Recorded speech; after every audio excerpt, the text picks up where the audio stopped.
All right, shalom, shalom. First and foremost, I want to start off by giving all praise, glory, and honor to Yahweh, Bahashem, Yahweh Shai, Bahashem, Rakak Radash. Double honors to the apostles and elders of GMS, better known as Great Millstone, who rule well. And we like to give peace and salutations unto the hopeful elect, the tabernacle of David. And I wanted to do a lesson going into the breakdown of Revelation, the 13th chapter.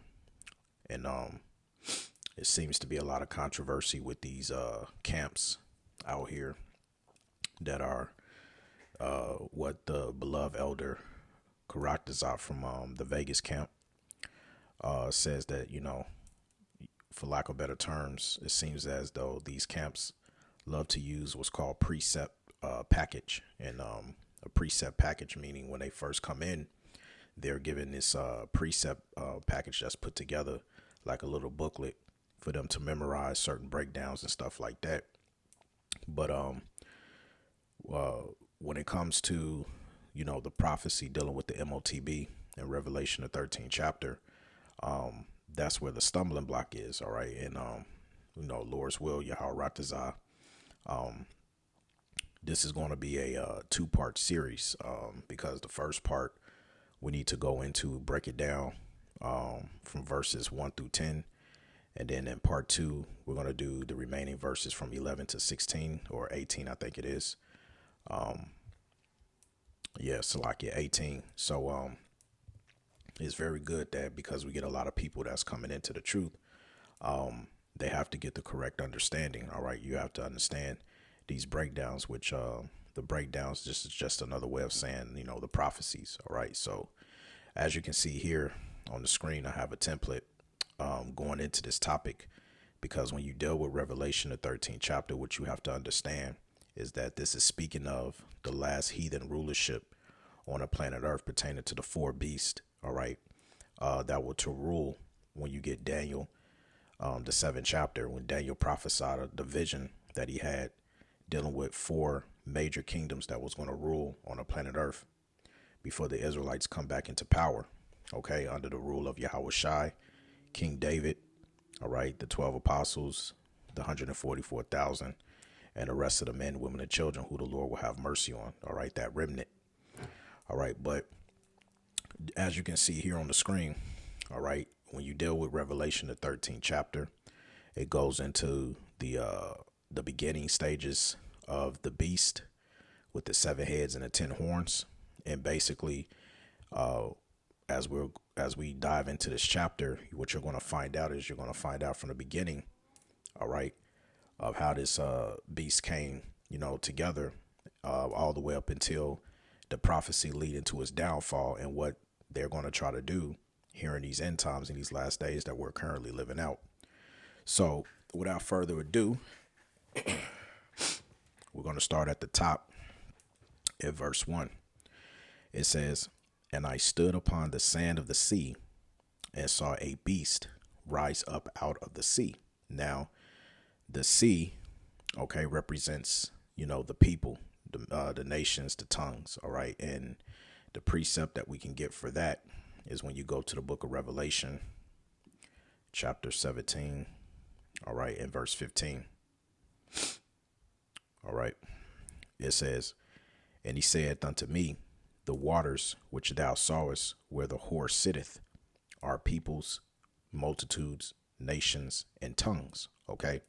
So John the Revelator on the Isle of Patmos, when he was given this vision, okay, in chapter 13, he's pretty much breaking it down on what he saw through this vision. Now, it says the beast rising up out of the sea. Now, when you go into that word in the Greek, all right, which, as we always say, is very important to look up certain words.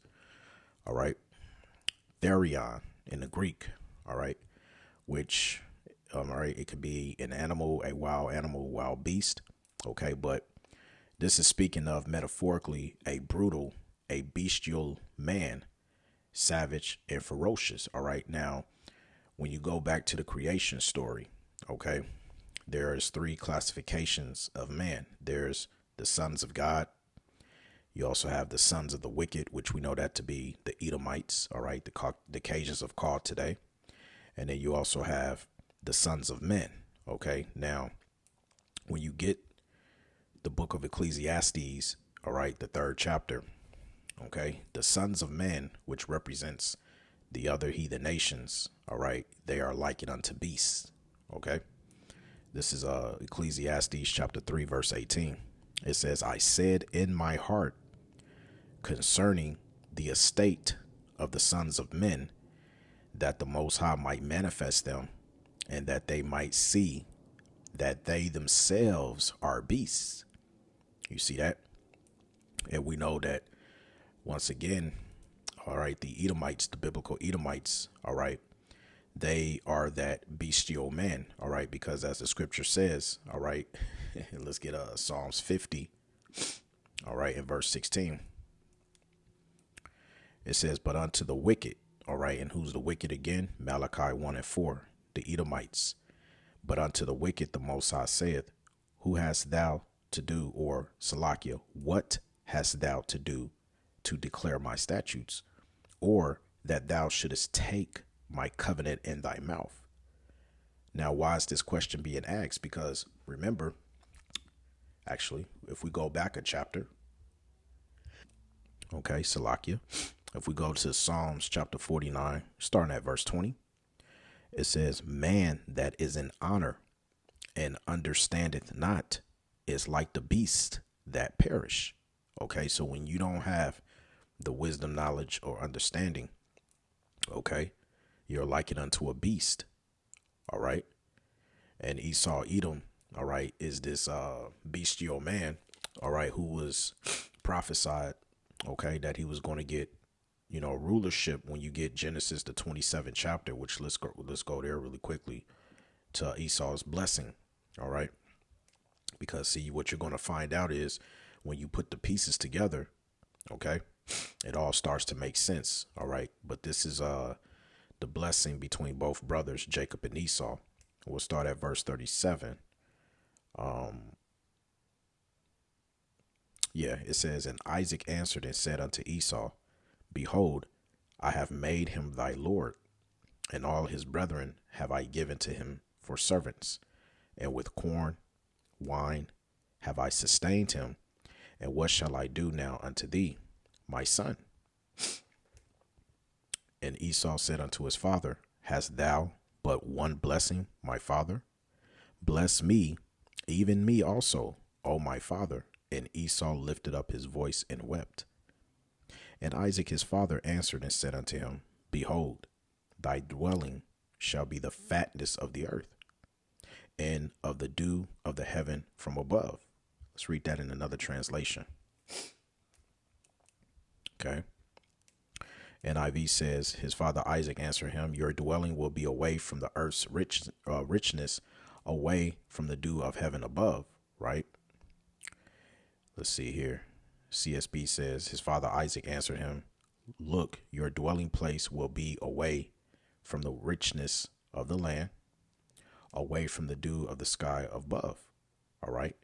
So when you read the very next verse, verse 40 says, and by thy sword shalt thou live.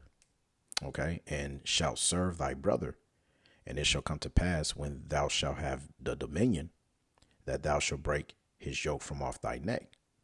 So based off Esau's blessing, Esau was going to have the fatness of the earth and of the dew of heaven, but he was going to get it by the sword because he was blessed by the sword.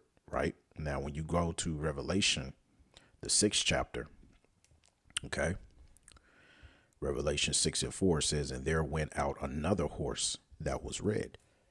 Now, who was red according to the Bible? All right. When you go to Genesis, the 25th chapter, all right, Esau is the only, all right, person within the entire Bible that's described as being red. Right. This is Genesis 25, straight to the point. In verse 25, it says, and the first came out red all over like an hairy garment, and they called his name Esau. All right. Now, when we go back and understand based off the blessing that he was given by his father Isaac, okay, you have to ask yourself, putting the pieces together, at what point in time were the Edomites going to step into that blessing? Or in other words, at what point in time would Esau get control or rulership over the dominion of the planet Earth? All right. Well, let's read it. Revelation 6:4. It says, and there went out another horse that was red, and power was given to him that sat thereon to take peace from the earth. All right. Peace from the earth. Now, horse represents power. Okay. It says, and that they, you see, should kill one another. And there was given unto him a great sword. Now, remember, going back into the blessing, we read in Genesis, the 27th chapter, that Esau will live by the sword. Okay. So this red horse, all right, is a representation of the Edomites coming into power, and power will be given unto them. Okay. And they should take peace from the earth. Okay. And also it was given unto them a great sword, because that was Esau's blessing from his father Isaac. Okay. And so now you can precept that to the book of Job, chapter 9. All right. And we just going through the basics. All right. In verse 24, it says the earth is given into the hand of the wicked. So this is how they got their power, because the power was given to them. You see, it says he covered the faces of the judges thereof. If not, where and who is he? Okay, so if the biblical Edomites are not ruling, if they're not the wicked, then, you know, where and who is he is the question being asked. All right, because remember, pertaining to Daniel, let's get this, Daniel 4:17.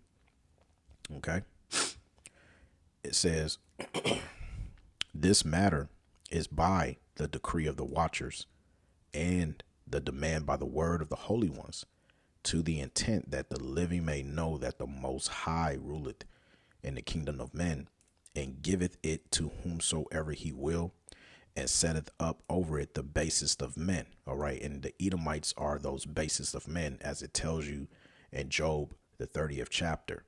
Okay. And we know, okay, when we get the Apocrypha, 2nd Esdras 6, what's going to be the end and the beginning of it that followeth. This is 2nd Esdras 6. We'll start at verse 7. It says, then answered I and said, what shall be the parting asunder of the times, or when shall be the end of the first, and the beginning of it that followeth? And he said unto me, from Abraham unto Isaac, when Jacob and Esau were born of him, Jacob's hand held first the heel of Esau, which symbolizes us taking down the Edomites. Okay. Which we're living that prophecy out right now. We're at the last leg of this thing, right? But here's the point, verse 9. It says, for Esau is the end of the world. You see that? Meaning the end of an age. Okay? Showing you that the Edomites are the ones that's currently ruling this last beast system that we're currently in. Okay? Because they will be the end of the world. So when Yahweh Shai comes back, he's going to come back to a world ruled by the Edomites. Okay.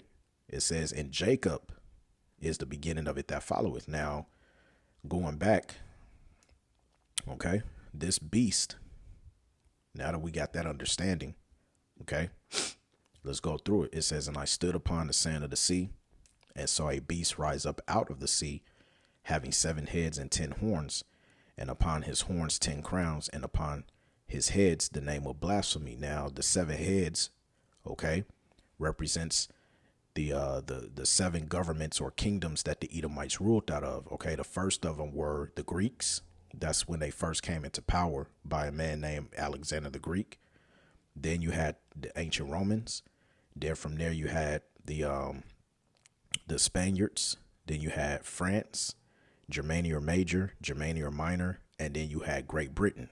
Okay, and then who came last out of Great Britain? All right, America. Okay, and America is your Neo-Roman Empire. America is the revival of the ancient Roman Empire today. Okay, now when you go to our chart here, all right, the beast with the 7 heads and the 10 horns, all right, your 7 heads, as I said, represents your governments or kingdoms ruled by the Edomites. All right, and as I said, it started with the Greeks. Then you had the French, the Spanish, Salakia, the Romans as well. All right. The Romans actually came after the Greeks, Germania Minor, Germania Major, and then you had Great Britain. And then, as I said, out of Britain came America. All right. Now, your 10 horns represents NATO and the EU. All right. Now, EU represented the European Union, which before was called the European Union. It was actually called the European Economic Community, which was established in 1958. Okay. And your countries were Belgium, Denmark, France, Italy, Luxembourg, Netherlands, Greece, Ireland, England, West Germany. But I think right now, as of today, because they've added Finland, Sweden, I think it's somewhere around 22 or something more countries. Sorry, not more, but like all up in total, something to that effect. All right, one of you brothers can correct me on the comment board. But anyway, so you have the EU now. Think of it like this: the European Union, they represent the political side of things, right? But then also a part of that 10 horn system, you have what's called NATO, which stands for the North Atlantic Treaty Organization. All right, now this was established, all right, around 1949. Okay.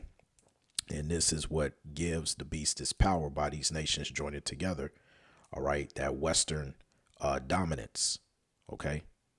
So let's continue reading on. It says here, verse 2, and the beast which I saw was like unto a leopard. Now here, John the Revelator is describing, all right, this beast, all right, in the state. First, it being like unto a leopard. Why? Because this was the foundation, all right, of when Esau first came into power. Now, when you get Daniel, the 7th chapter, real quick, all right,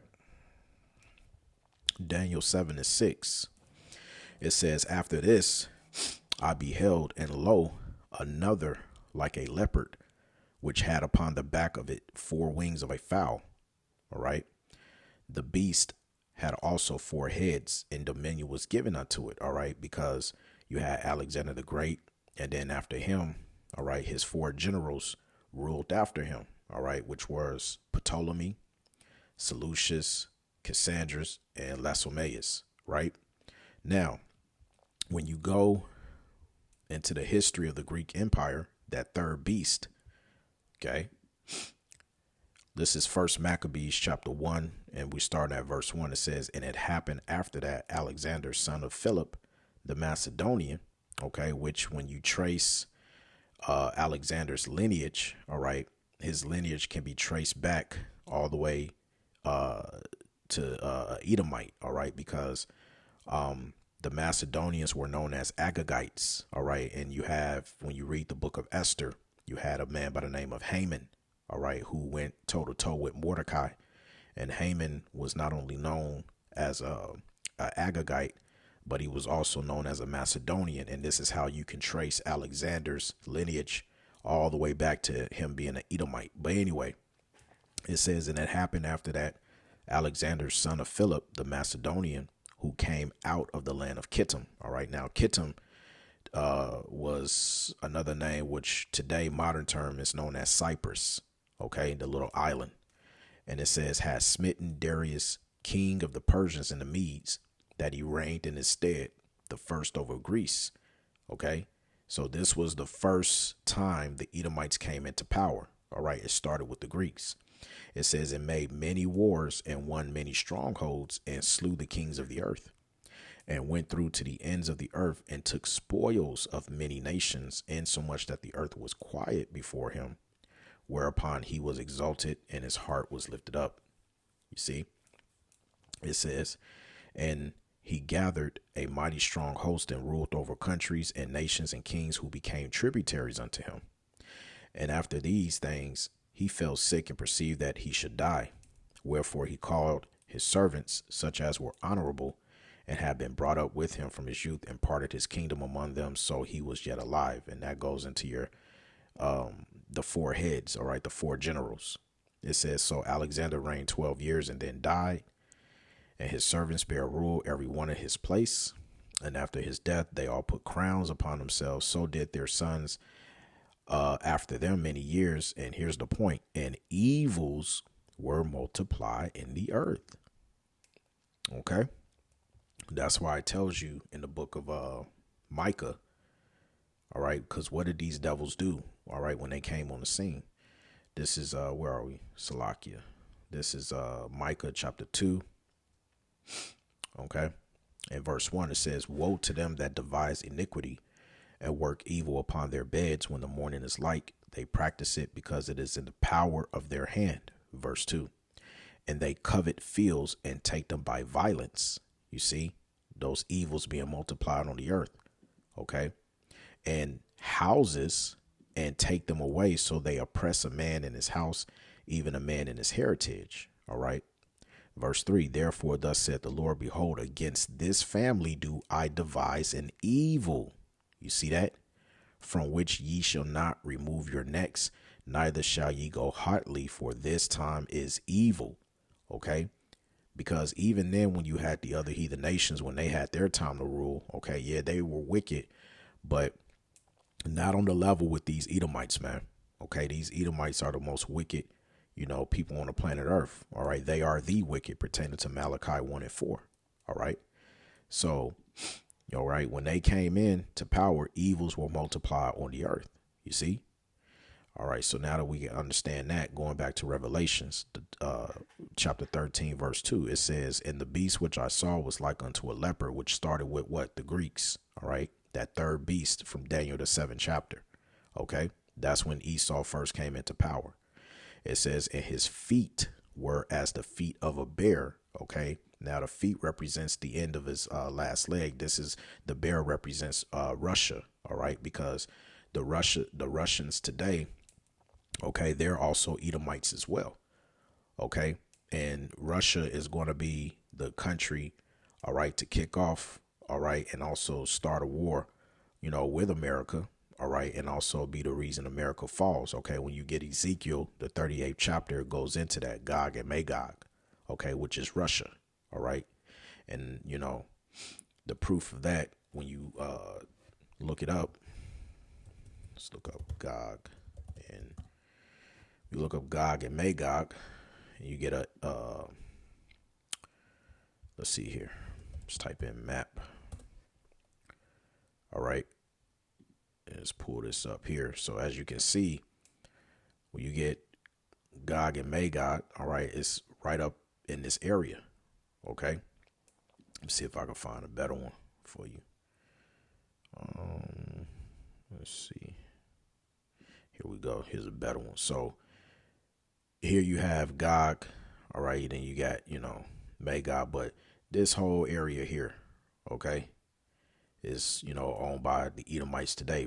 Even Vladimir Putin himself. All right. He's an Edomite. Okay.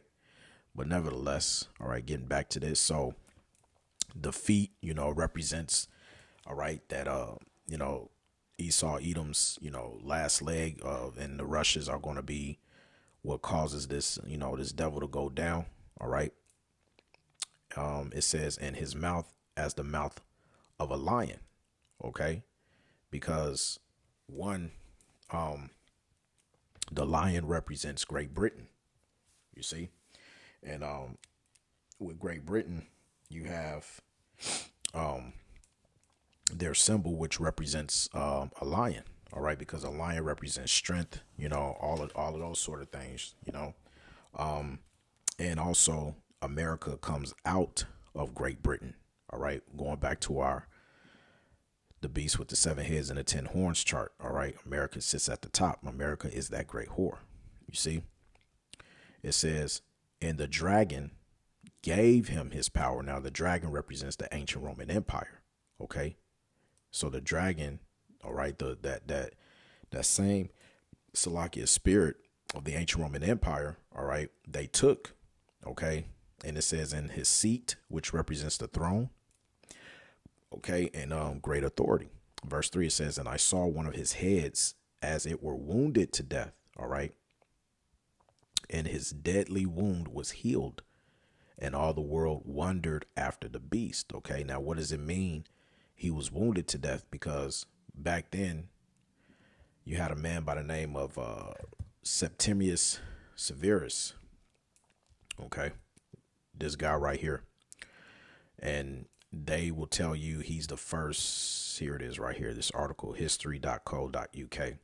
Now they'll tell you that Severus was the first Roman African emperor.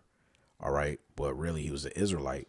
And he's the reason of taking down the Salakia, the ancient Roman Empire. All right. And yeah, you can look this up on your own. All right, but he took down the ancient Roman Empire, and this is thus began our rule during the Middle Ages, or the medieval times, or what they call the Dark Ages, or Byzantine Empire. Now, when you get real quick Revelation, the 20th chapter, it goes into that whole history. All right. The Edomites being taken down. This is Revelation 20:1. It says, and I saw an angel come down from heaven, having a key of the bottomless pit. All right. Which the bottomless pit represents Europe because of his lack of resources. All right. And also where this actually took place.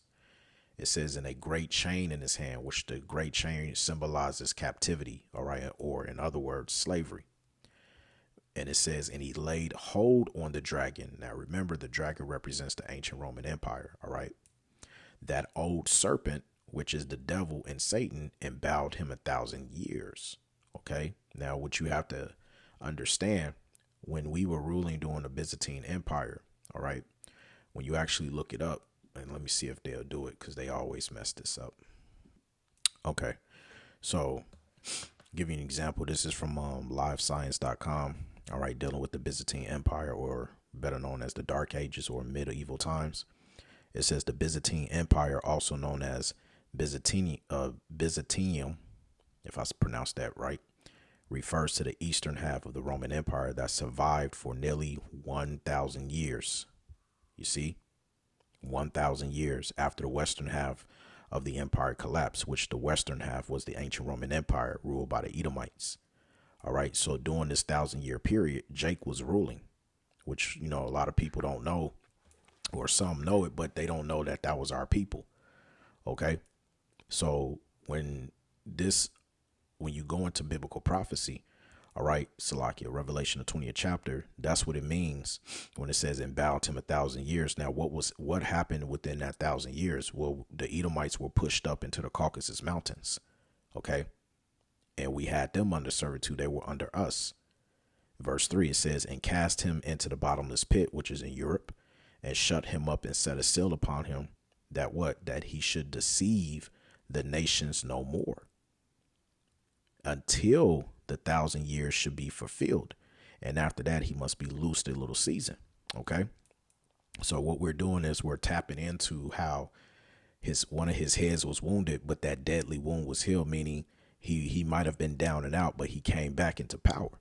All right. Now, when you drop down to verse 7, notice here says Satan freed and doomed. OK, because all of this goes together. OK, when you put these precepts together, they all fall into place. It says, and when the 1,000 years are expired, Satan shall be loosed out of his prison. This is when Esau, Edom came back into power. All right. And how did they come back into power? You have something that's called I'll go into this all the time on TikTok, but you have something that's called the Wild Man versus Moore's Tapestry. OK, now, during our time ruling, OK, it was time for the Edomites to be loosed. All right. From not having that power for 1,000 years. OK. And what happened was, as you can see here, see if I could zoom in a little bit better so y'all can see that on the screen. So as you can see here, right, this is the Edomites. All right. They came down from the Caucasus Mountains. All right. And what you see here on the right side of the screen are Jakes. This is our people, Israelites. All right. But they called themselves Moors. All right. Which, when you really tap into that, word Moor, all right, it simply just means, let's just put it in the online etymology real quick. All right. Now, this word, all right, when you look it up here, it simply means black. All right. That's really all it means. All right. And it was a term put on our people. Okay. As it tells you here, also applied to the Arabic conquerors of Spain, because you had Jews that were Spaniard. All right. Being a dark people in relation to Europeans, their name in the Middle Ages, okay, was a synonym for Negro. You see? All right. That's why it's important that you look these words up. All right. And yes, our people did work. They were heavily involved with the worshiping of Islam. Okay. So, but anyway, going back to this picture, this is so right after the 1,000 years. All right. The Edomites, they came down from the mountains. All right. You see their little twig sticks and, poles and stuff like that. And then it was their time to come back into power. All right. Now, this little excerpt here says this interesting 14th century tapestry captures the events of the European migration period with the Gauls, all right, the Celts, and the Blackamoors of Europe, all right, a single African people where they weren't African people, they were Israelites. It says lost the effort in defending their villages, towns, and a way of life in Italy, Spain, England, France, and Germany to the Italic Franco-German. All right. And Slavic peoples who replaced them, which these Franco-German and Slavic peoples were actually Edomites. All right. And at the time attacked with rocks and clubs. Right. Because they came down from the Caucasus Mountains. It says it is a surprise to see that it was the Moors. OK, notice their headbands who were portrayed as the first Strasbourgs and bore the royal names. You see. OK, so that's why it's very important to go into this history, which they don't teach you, because also they got a movie called let's see here. All right, which goes more into this. But you look up this movie called Quest of Fire. There's your Edomite right there. OK, and this is how they were living. This is how they were when they came down from the Caucasus Mountains with their clubs, little twigs and all that stuff to take us down. All right. Because our time was finished. All right. And we had to fulfill biblical prophecy. All right. By going into slavery, which we went into that transatlantic slave trade. All right. But during their time, all right, when they took us down, you had something that was called the Renaissance era. All right. Which, let's look up that word Renaissance. Okay. When you look up the word Renaissance, okay, this is the rebirth of what? Rebirth of what? To be reborn again, right? Be reborn again, reappear, be renewed, okay, again, all right. And what is being reborn? Okay, well, it just told us, and when the 1,000 years are expired, Satan shall be loosed out of his prison. So what do you think happened? Esau came back into power, all right, and thus that ancient Roman Empire, that fourth beast, his deadly wound was healed. You see, verse 8, and shall go out to deceive the nations which are in the four quarters of the earth. All right, and this is what he's done even up into this day. It says Gog and Magog, which we talked about earlier, going back to Ezekiel, the 38th chapter, which they have the precepts here, right? Chapters 38 and 39. Which represents what? Russia. It says to gather them together to battle. Why? Because Russia is that bear whose feet, swift like a bear. Because Russia is going to be the one to take America down. It says the number of whom is as the sand of the sea. All right. So going from there now, because we still. Remember, we just read verse 3, Revelation 13 and 3. And I saw one of his heads as it were wounded to death, and his deadly wound was healed. OK, which we prove his deadly wound was healed, him coming back into power during a Renaissance era. That's why the Renaissance means rebirth. OK, because what you have to understand, let's go to Malachi 1 and 4, because even the Lord said that he will rebuild again. All right. This is Malachi chapter 1, verse 4, straight to the point. It says, whereas Edom saith, we are impoverished, but we will return and build the desolate places. Thus said the Lord Yahweh of hosts, they shall build, but I will throw down, and they shall call them the border of wickedness. All right. So the Lord even said that they was going to rebuild. Hence the Renaissance era, to be reborn. Okay. So when they came back into power, all right, you had, Renaissance era of antiquities and, artistries and all of this nonsense, as it says here in the earlier term for it was revival of learning. Okay. All right. Especially learning literature, art, all these things. This is when you have something that's called iconoclasm. Okay. Let's put it here. You have something that's called iconoclasm. All right. What is iconoclasm? All right. It says in reference to an act of breaking or destroying idols physically. Okay. And this is what they did because the Bible tells you, which we read earlier, Job chapter 9, verse 24, and we'll also get the one in Maccabees, right? But Job chapter 9, 24 says what? The earth is given into the hand of the wicked, and he covered the faces of the judges thereof. That's the main point. So when they came back into power during the Renaissance era, okay, as we read, dealing with when you talk about the literature, the artwork, what they did was they cover up the faces of the judges thereof. And what did they do? They went in and they changed all the pictures. All right. They covered up the main judge being Yahweh. All right. They gave us Cesare Borgia. All right. Which is your representation of so-called Jesus Christ today. Okay. And the list goes on. So they did that under the word iconoclasm, which is the act of breaking or destroying idols physically. Okay. So when you get the Apocrypha, let's get First Maccabees chapter, I believe it's 3 and 48. Yep. First Maccabees 3, verse 48. It says, and laid open the book of the law, which the book of the law is what? The Bible, wherein the heathen had what? Sought to paint the likeness of their images. Okay. This falls under what we call iconoclasm. All right. And so what they did was, like, when you type in, let's just type in Jesus Christ. Okay. What nation of people do you see portraying to be that image? The Edomites. They put themselves as the Most High. Okay. That's why we read, all right, Job 9 and 24. The earth is given into the hand of the wicked. He covered the faces of the judges thereof. So if it's not him, okay, if it's not him, then who is it? Who's playing the role wanna be Yahweh Shai? All right. That's why the scriptures tells you that this devil, let's get 2 Thessalonians, the 2nd chapter, right?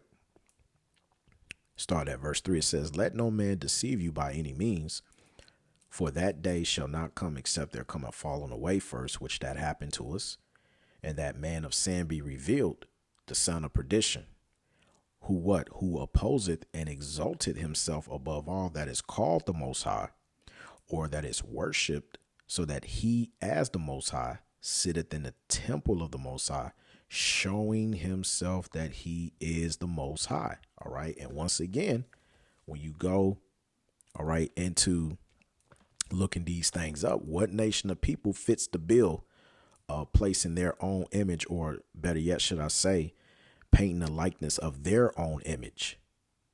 You see, look at this. This is blasphemy right here, man. But anyway, all right. So let's read that again. First Maccabees chapter 3, verse 48. It says, and laid open the book of the law, wherein the heathen has sought to paint the likeness of their images. All right. So that's what they did. Okay. Going back to Revelation 13. Verse 3, it says, and I saw one of his heads as it were wounded to death, and his deadly wound was healed, and all the world wondered after the beast. Okay. So it was healed through the Renaissance era when he came back into power. Verse 4. It says, and they worshiped the dragon, which gave power unto the beast. And they worshiped the beast, saying, who is like unto the beast, and who is able to make war with him? Right. Because pertaining to, NATO and the EU coming together, all right, when the nations joined together, all right, they became the dominant, in the West. All right. So with America being at the forefront of all of that, all right, which sits on top, okay, who is likened unto this beast? All right, who can stop them? Okay. This is why they go around flexing their military, might through NATO. All right. They are able to, nip things in the bud if they have, altercations with nations by doing what? By placing sanctions on them, and everything else, man. Okay. Because at the end of the day, the NATO and the EU are basically, they're the political and military force. All right. And nobody can go toe to toe with this system. Okay. At least that's what they feel. Right. So moving forward, it says here, verse 5, and there was given unto him a mouth speaking great things and blasphemies, and power was given unto him to continue 40 and 2 months. All right. So what you got to understand, the Most High gave Esau the power to rule. All right. As we read early in Daniel 4:17, he set it up over at the bases of men. Right. But also with that, okay, because remember it says power was given unto him. Now there's a precept in Second Esdras, which let's quickly grab that. Second Esdras chapter 11. All right, and starting at verse, I'll just get straight to the point. Verse 39. It said, actually, let me go up a few verses to get the context. I'll start at verse 37. It says, and I beheld. Now this was a vision given to the prophet Esdras, right? From the angel. It says, and I beheld, and lo, as it were a roaring lion chased out of the wood. And I saw that he sent out a man's voice unto the eagle. Now the lion represents Yahweh Shai. The eagle represents really Esau, Edom, or that fourth beast, all right, which is the ancient Roman Empire. And remember, the ancient Roman Empire is back again here today, all right, which has been revived through America. Okay. It says, and said, hear thou, I will talk with thee, and the highest shall say unto thee, art not thou it that remainest of the four beasts, whom I made to reign in my world? Okay. Showing you that the Heavenly Father set them up on high to rule. He's given power, to them to be able to rule in his world. It says that the end of their times might come through them. Okay, which proves that the Edomites are ruling today. Going back to Second Esdras chapter 6 and verse 9, Esau is the end of the world, but Jacob is the beginning of it that followeth. You see that? It says, and the fourth came and overcame all the beasts that were past, and had power over the world. You see, with great fearfulness, and over the whole compass of the earth with much wicked oppression. And so long time dwelt he upon the earth with deceit. Now, what you have to understand, when the ancient Roman Empire back 2,000 plus years ago was on the scene, remember, ancient Rome, they didn't rule the whole entire planet world. Okay. They only ruled different parts of the world. So this is not talking about the ancient Roman Empire. What this is talking about is modern Rome today, which is America. Okay. Through the setup of the beast system, which is the EU and NATO. Okay. Because America has pretty much power over the compass of the whole earth. Okay. In America, through its, philosophies, it's, tech, so far, like, the revival of the ancient Roman Empire, when you talk about the image of the beast, which goes into their laws, it's literature, architecture, all of that sort of things, man. Right. Verse 41, it says, for the earth hast thou not judged with truth, for thou hast afflicted the meek, thou hast hurt the peaceable, thou hast loved liars and destroyed the dwellings of them that brought forth fruit, and cast down the walls of such as did thee no harm. And that's talking about the saints, which are the Israelites. Therefore is thy wrongful dealing come up unto the highest, and thy pride unto the mighty. And the highest had looked upon the proud ties, and behold, they are ended, and his abominations are fulfilled. You see? So going back to Revelation, the 13th chapter. Now, when it talks about and power was given unto him, which we just read and covered, it says to do what? To continue 40 and 2 months. Now, what you have to understand, when you break that down, Peter said, let's get what's that?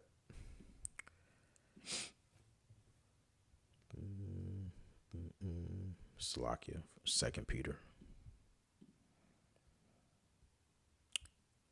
This is 2 Peter chapter 3, verse 8. It says, "But beloved, be not ignorant of this one thing, that one day is with the Lord as 1,000 years, and 1,000 years as one day."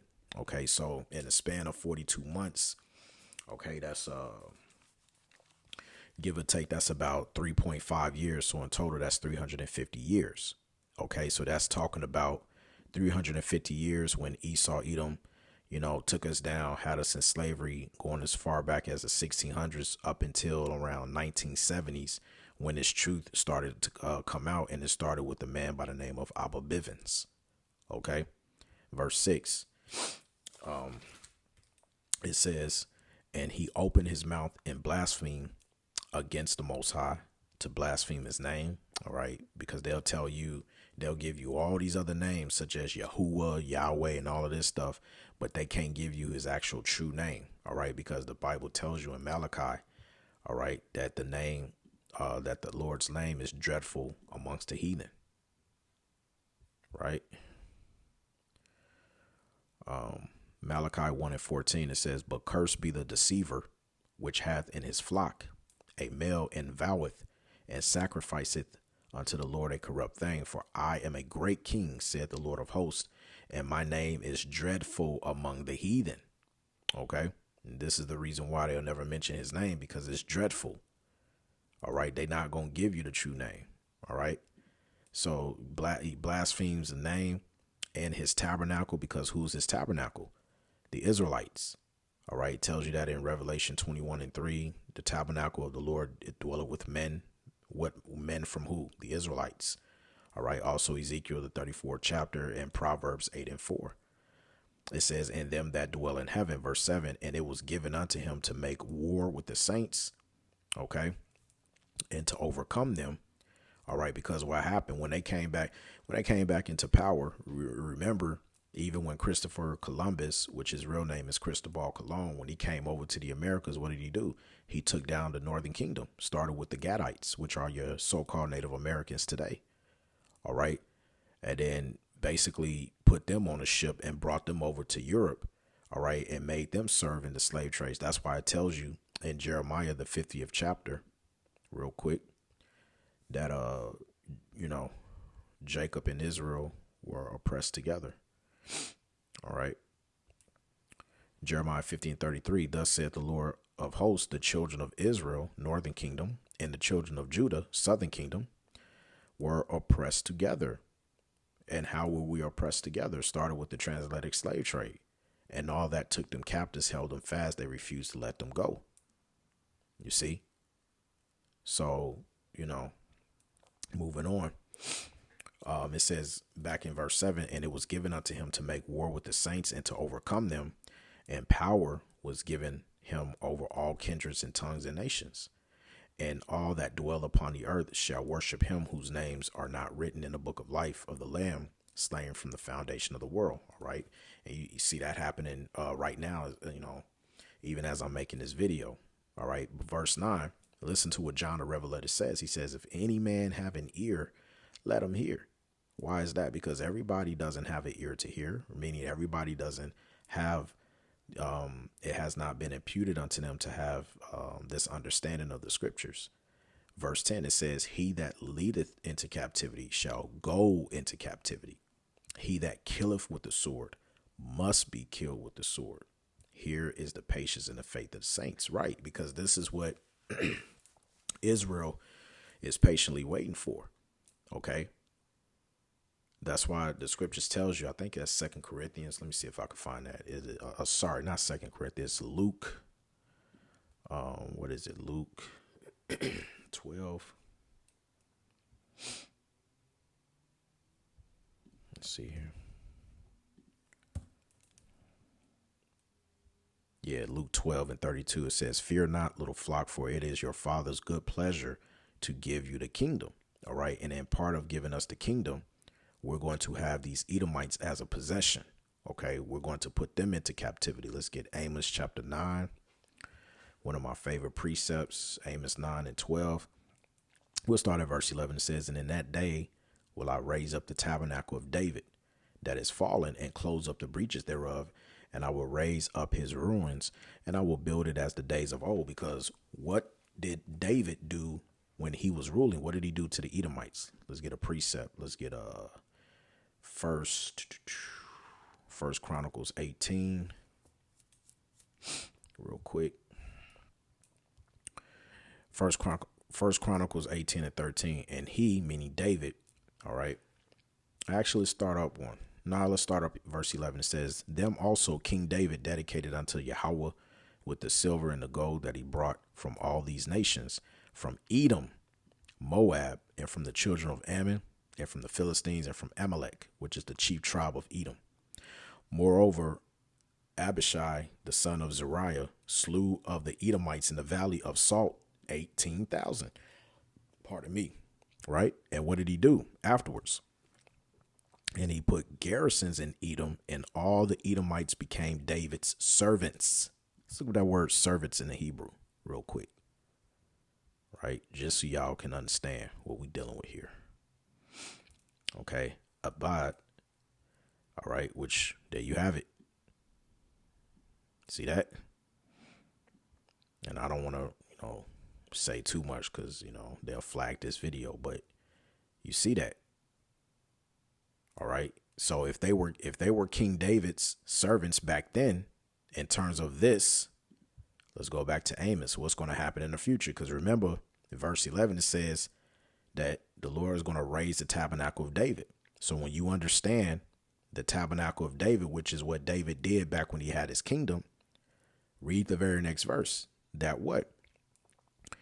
The tabernacle of David is going to be built as the days of old, so that they, meaning who? The Israelites, may possess the remnant of Edom and of all the heathen, which are called by my name, said the Lord that doeth this. So we're not only going to possess them, but we're going to have them in captivity. Now, when you go back to Revelation 13 and 10, it says what? He that leadeth into captivity shall go into captivity. So what nation of people led us into captivity? The Edomites. Did they not? Right? They led us into captivity. It says, he that killeth with the sword must be killed with the sword. Here is the patience and the faith of the saints. So this is what we're patiently waiting for, because the Heavenly Father is a righteous power. And the only way that we can truly get our justice is by the Heavenly Father allowing us to do what they did to us. But the difference is we're going to do it in a righteous setting. That's the difference. Okay? Because when people hear us talk about, oh, we're going to put the Edomites in slavery, this and the third, they're thinking of the way that Esau did it. But no. All right, we're gonna do it in a righteous, orderly fashion. And as the scripture says in Revelation, the 2nd chapter, that we're going to rule over these nations with the rod of iron. Okay, so that concludes part 1 of Revelation, the 13th chapter breakdown. Yahweh Ratazah, Lord willing, I can get part 2 up. All right. And I pray that this lesson was edifying. And I'm your brother Matazabat. Until the next time. Shalom.